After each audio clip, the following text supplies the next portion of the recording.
November ಕ್ರಾಂತಿ ಬೆನ್ನಲ್ಲೇ ಸಂಪುಟ ಪುನರಚನೆ ಬಗ್ಗೆ ಕೆಎನ್ ರಾಜಣ್ಣ ಸುಳಿವು ನೀಡಿದ್ದಾರೆ. ಸಿದ್ದರಾಮಯ್ಯನವರಿಗೆ 5-6 ತಿಂಗಳ ಹಿಂದೆ ರೀಶಫಲ್ ಮಾಡಿ ಅಂತ ಹೈಕಮಾಂಡ್ ಹೇಳಿದ್ರು ಅಂತ ಸಿಎಂ ಅವರೇ ಹೇಳಿದ್ದಾರೆ.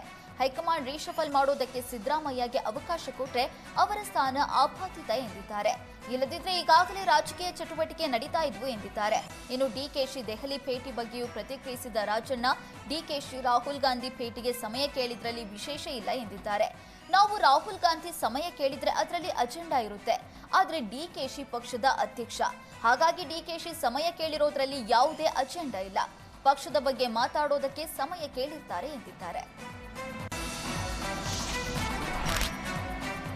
ರಾಜ್ಯದಲ್ಲಿ ಸದ್ಯ ದಲಿತ ಸಿಎಂ ಕೂಗು ಜೋರಾಗಿದೆ. ಈ ಬಗ್ಗೆ ಪ್ರತಿಕ್ರಿಯಿಸಿದ ಮಾಜಿ ಸಚಿವ ರಾಜಣ್ಣ, ದಲಿತರು ಮುಂದಿನ ಸಿಎಂ ಆಗೋದ್ರಲ್ಲಿ ತಪ್ಪೇನಿದೆ ಎನ್ನುವ ಮೂಲಕ ದಲಿತ ಸಿಎಂ ಕೂಗಿಗೆ ಧ್ವನಿಗೂಡಿಸಿದ್ದಾರೆ.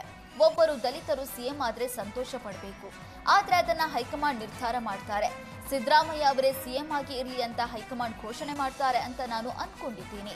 ಒಂದು ಪಕ್ಷ ಬದಲಾವಣೆಯಾದ್ರೂ ಹೈಕಮಾಂಡ್ ಏನ್ ತೀರ್ಮಾನ ಮಾಡ್ತಾರೋ ಅದು ನಡೆಯುತ್ತೆ ಎಂದಿದ್ದಾರೆ. ಕಾಂಗ್ರೆಸ್ನಲ್ಲಿ ಸಿಎಂ ಬದಲಾವಣೆ, ಸಂಪುಟ ಪುನರಚನೆ ಚರ್ಚೆಯ ಸಚಿವಾಕಾಂಕ್ಷಿಗಳ ಪಟ್ಟಿಯು ದೊಡ್ಡದಾಗ್ತಿದೆ. ಹುಬ್ಬಳ್ಳಿ ಪೂರ್ವ ಕ್ಷೇತ್ರದ ಶಾಸಕ ಪ್ರಸಾದ್ ಅಬ್ಬಯ್ಯ, ನಾನು ಕೂಡ ಸಚಿವ ಸ್ಥಾನದ ಪ್ರಬಲ ಆಕಾಂಕ್ಷಿ ಎಂದಿದ್ದಾರೆ. ಸಂಪುಟ ಪುನರಚನೆ ಬಗ್ಗೆ ಪಕ್ಷದ ವರಿಷ್ಠರು ಮಾತಾಡಿದ್ದಾರೆ. ಈ ಬಾರಿ ಸಂಪುಟದಲ್ಲಿ ಅವಕಾಶ ಸಿಗುವ ವಿಶ್ವಾಸ ಇದೆ. ಸತತವಾಗಿ 3 ಬಾರಿ ಗೆದ್ದಿದ್ದೇನೆ. ಶೀಘ್ರದಲ್ಲೇ ಪಕ್ಷದ ವರಿಷ್ಠ ಭೇಟಿ ಮಾಡಿ ನನ್ನ ಬೇಡಿಕೆ ಸಲ್ಲಿಸುತ್ತೇನೆ ಎಂದಿದ್ದಾರೆ. ಕಿತ್ತೂರು ಕರ್ನಾಟಕ ಭಾಗದಲ್ಲಿ ಪರಿಶಿಷ್ಟ ಜಾತಿಗೆ ಅವಕಾಶ ಸಿಕ್ಕಿಲ್ಲ. 30 ದಶಕಗಳಿಂದ ದಲಿತ ಸಮುದಾಯಕ್ಕೆ ಅವಕಾಶ ಸಿಕ್ಕಿಲ್ಲ. ಈ ಬಾರಿ ನನಗೆ ಅವಕಾಶ ಸಿಗುವ ವಿಶ್ವಾಸವಿದೆ ಎಂದಿದ್ದಾರೆ. ಈಗಾಗಲೇ ನನ್ನ ಪರವಾಗಿ ಸಾಕಷ್ಟು ಜನ ಪಕ್ಷದ ವರಿಷ್ಠರ ಜೊತೆ ಮಾತಾಡಿದ್ದಾರೆ. ಕ್ಷೇತ್ರದಲ್ಲಿ ನಾನು ಮಾಡಿದ ಅಭಿವೃದ್ಧಿ ಕೆಲಸ, ಪಕ್ಷ ಸಂಘಟನೆ ಕೆಲಸ ನೋಡಿ ಮಂತ್ರಿ ಸ್ಥಾನ ನೀಡುವ ವಿಶ್ವಾಸ ಇದೆ. ನಮ್ಮಲ್ಲಿ ಯಾವುದೇ ಬಣ ಇಲ್ಲ. ನನ್ನದು ಕಾಂಗ್ರೆಸ್ ಬಣ. ಮಂತ್ರಿ ಸ್ಥಾನ ಕೇಳೋದು ನ್ಯಾಯಯುತ. ಬೇಡಿ, ಅದನ್ನ ಗಲಾಟೆ ಮಾಡ್ಕೊ ಕೇಳಬೇಕು ಅಂತ ಇಲ್ಲ. ಪಕ್ಷದ ಹೈಕಮಾಂಡ್ ಎಲ್ಲವನ್ನ ತೀರ್ಮಾನ ಮಾಡುತ್ತೆ ಎಂದಿದ್ದಾರೆ. ಸಿಎಂ ಪುತ್ರ ಯತೀಂದ್ರನ ಸಚಿವ ಸತೀಶ್ ಜಾರಕಿಹೊಳಿ ಸಿದ್ದರಾಮಯ್ಯ ನಂತರ ಅಹಿಂದ ಚಳುವಳಿಯನ್ನ ಮುಂದುವರೆಸಲಿ ಎಂಬ ಹೇಳಿಕೆಯನ್ನ ಶಾಸಕ ನರೇಂದ್ರ ಸ್ವಾಮಿ ಸಮರ್ಥಿಸಿಕೊಂಡಿದ್ದಾರೆ. ನಾನು ಅಹಿಂದ ಚಳುವಳಿಯ ಭಾಗ. ಕಾಂಗ್ರೆಸ್ ಸಿದ್ಧಾಂತವೇ ಅಹಿಂದ ಸಿದ್ಧಾಂತ.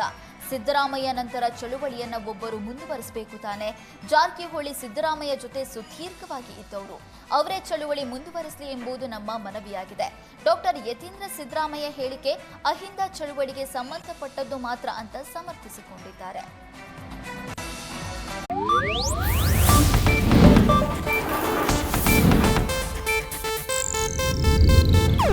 ಇದು ಏಷ್ಯಾನೆಟ್ ನ್ಯೂಸ್ ನೆಟ್ವರ್ಕ್ ಪ್ರಸ್ತುತಿ.